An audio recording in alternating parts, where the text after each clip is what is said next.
5 common table problems and its best solutions. So if you're facing table problems on your Word, then first you just need to simply open up your Word document. Now, if you have a table like this, which is extending your borders, then if you want to fix this problem, you just need to simply go with the table, click on the table anywhere that you like. And after that, you need to go with table layout and go with AutoFit. And here you need to go with AutoFit window. After selecting that, it will AutoFit on the window. But if you have more tables and if you want to adjust it like this, if you want to adjust according to the text, then it might take a lot of time adjusting like this, which is manually. So if you want to adjust it, then you just need to simply click on the table and then go with the auto fit again.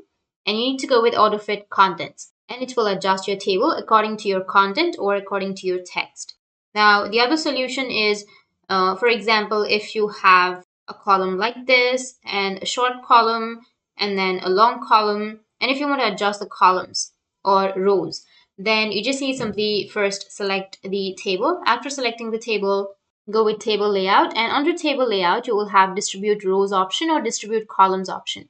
You can just simply go with distribute rows or distribute columns, and it will distribute your rows or your columns. Then after that you will have a perfect table. Or the other thing you can do is you can also adjust the height. So you can go with the height right here, and then you can adjust the height. You can lower the height or increase the height of your rows or your columns. And the last solution is, like, for example, if you have a long table and if the table is breaking in between while you shift to the pages, then if you want to stop that breakage, then you can just simply select the table, right click on it, and you will have table properties.